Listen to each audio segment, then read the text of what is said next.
বাংলাদেশে কিন্তু একটা অদ্ভুত ঘটনা ঘটেছে।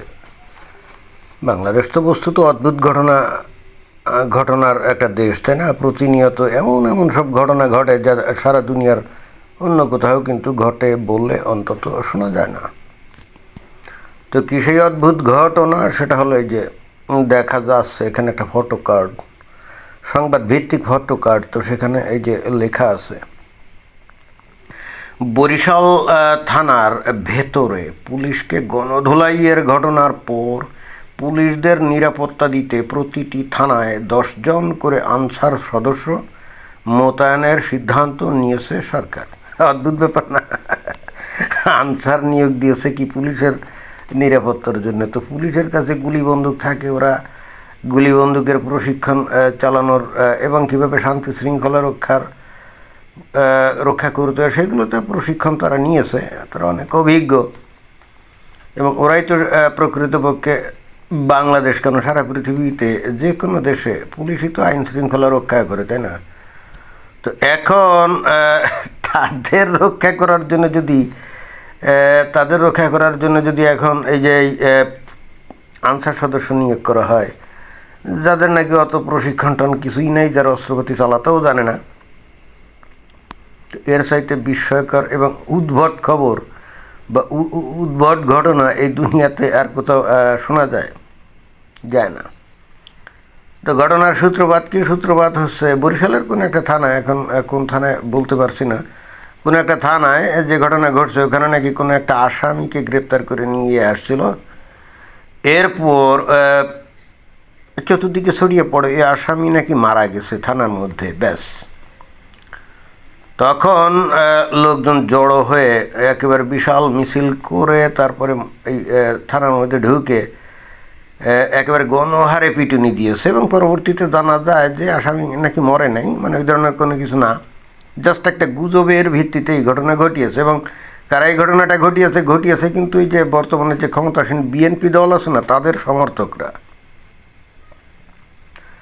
তো তাদের সমর্থকরাই কিন্তু এসে এই তাণ্ডবগুলো ঘটালো।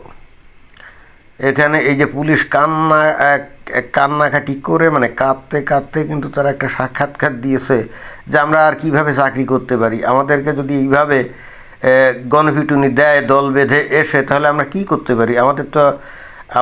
আমরা তো কোনোভাবেই আর কাজ করতে পারছি না। কথাটা ঠিক। আজকে এই যে পুলিশের যে অবস্থা আসলে দেখলে অনেকটাই কিন্তু মায়া লাগে। অথচ শেখ হাসিনার আমলে এই পুলিশের যে দম্ভ, যে উদ্ধত স্বভাব, যে রোড, যে ভাবমূর্তি আমরা দেখছি, এই পুলিশে তখন এই গোটা বাংলাদেশের দণ্ডমুণ্ডের কর্তা মনে করতো এবং তারাই মনে করতো যে তারাই হলো এই বাংলাদেশের মালিক। সরিটিসায় আমাকে বলতেই হচ্ছে, তারা কিন্তু এরকমই মনে করতো। এবং আওয়ামী লীগ সরকারও এই পুলিশদের ওপরে একেবারে অসীম ক্ষমতা দিছিল, এরা যা ইচ্ছা খুশি করতো তখন। পরবর্তীতে ওই যে বলে না যে 5 আগস্টের পরে অনেক পুলিশকে হত্যা করা হয়েছে, এটা করা হয়েছে, ওইটা করা হয়েছে। কেন করা হয়েছে জানেন? যদিও এটা ঠিক হয় নাই, অবশ্যই এটা নিন্দনীয় কাজ। পুলিশকে কেন এরকম হত্যা করে ঝুলিয়ে দিবে বা পুড়িয়ে দিবে, এটা মোটেও গ্রহণযোগ্য কোনো কিছু না। বাট এটাও বুঝতে হবে যে ওই শেখ হাসিনার সরকারকে এরা রক্ষা করতো, বা এরা যে ওই গুলি করে যে আন্দোলনকারীদের হত্যা করেছিল, বিষয়টা হলো পুরা কারণ কিন্তু ওটা না। ওটা অবশ্যই একটা কারণ ছিল, তারা তো কিছু গুলি করছিল, কিছু লোক তো নিহত হয়েছিল। এমন তো না যে সবগুলাই ওই স্নাইপার রাইফেলের গুলিতে মারা গেছিল, যেটা বলা হয় যে 7.62 বোরের গুলি, যেটা নাকি পুলিশের কাছে থাকে না। তো সেই গুলিতে মারা গেছিলো এবং ওই গুলিগুলো নাকি স্নাইপার রাইফেলের। তো পুলিশের কাছে তো স্নাইপার রাইফেল থাকে না, তাই না? অবশ্যই এখানে ম্যাটিকুলাস ডিজাইন করে নিজেরাই নিজেদেরকে গুলি করে লাশ নিয়ে তারপর রাজনীতি করেছিল, এতে কোনো সন্দেহ নেই। But at the same time পুলিশের গুলিতেও তো কিছু লোক মারা গিয়েছিল, তাই না? এখন এই কারণে কি জনতা ক্ষিপ্ত হয়ে, মানে তৌহিদি জনতা আর কি, ক্ষিপ্ত হয়ে কি পুলিশকে মারছিল নাকি? জি না, আমার কাছে সেটা মনে হয় না। সম্পূর্ণ কারণ ওটা না। কারণ এই পুলিশ তৌহিদি জনতা হোক আর নর্মাল জনতা হোক, যে কোনো জনতার সাথে যে ধরনের আচরণ করতো, এটা কোনোভাবেই গ্রহণযোগ্য ছিল না। একটা থানার ওসি সে মনে করতো সে ওই থানার মুঘল সম্রাট এবং তার কথার বাইরে কোনো কথা বলা যেত না, তার সাথে কোনো কথা বলা যেত না। এবং অ্যাট দ্য সেম টাইম তারা যে নীতিবান সৎ ছিল তাও তো না, তারা টাকা পয়সা ছাড়া কোনো কিছু করতো না এবং যাকে ইচ্ছা খুশি ধরে এনে তারা অত্যাচার নির্যাতন করতো।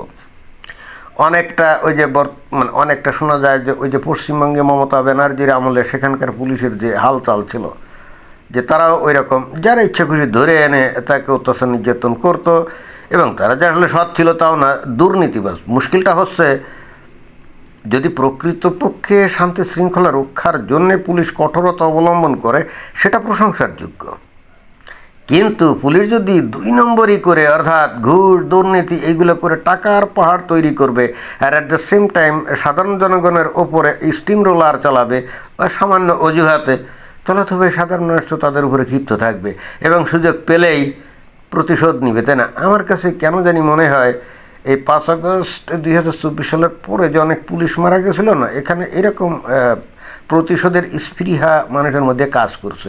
আমি জানি না পুলিশরা এটা অনুধাবন করে কিনা, তারা তাদের অতীত কর্মকাণ্ডগুলো কেমন ছিল সেগুলো তারা বিচার বিশ্লেষণ করে কিনা।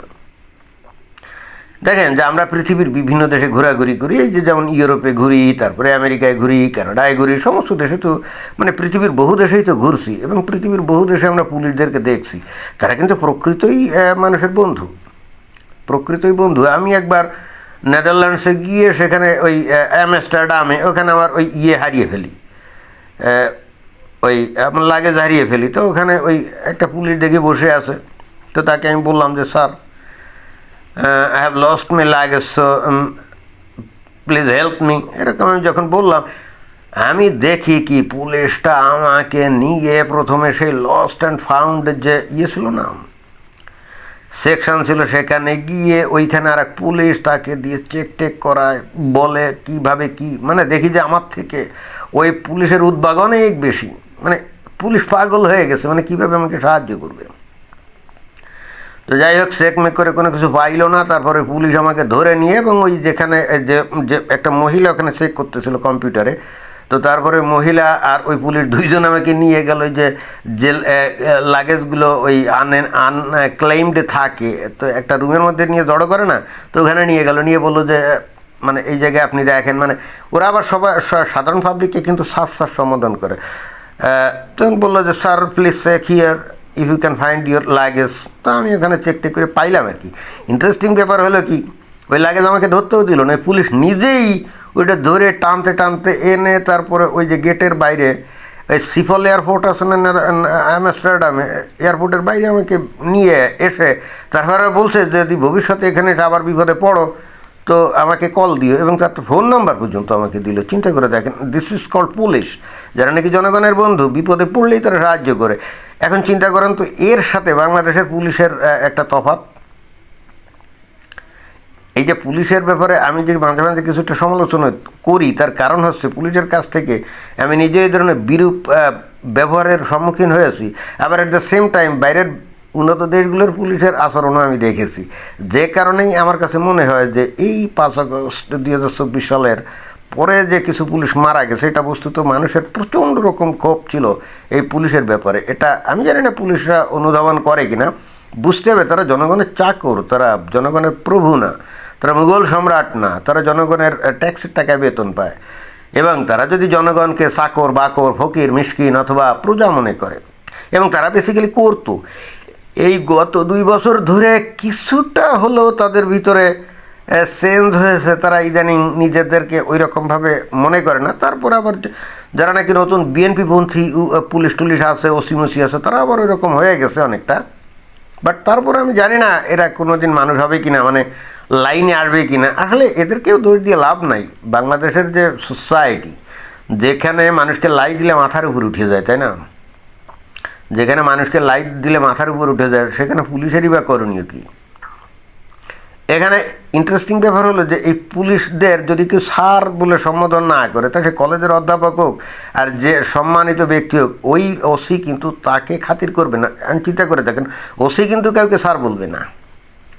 হ্যারাজ আমি আমস্টারডাম বা আমেরিকা বা কানাডা সব জায়গায় দেখছি যে পুলিশই পাবলিককে স্যার বলে, পুলিশই পাবলিককে স্যার বলে, হ্যাঁ, আর পাবলিক ওই পুলিশকে বলে অফিসার, হ্যাঁ, এরাই। আর বাংলাদেশে পাবলিক পুলিশকে স্যার বলতে হয়, আর পুলিশ কিন্তু কাউকে স্যার বলে না। তার মানে police is always the master of the mass people, they are master.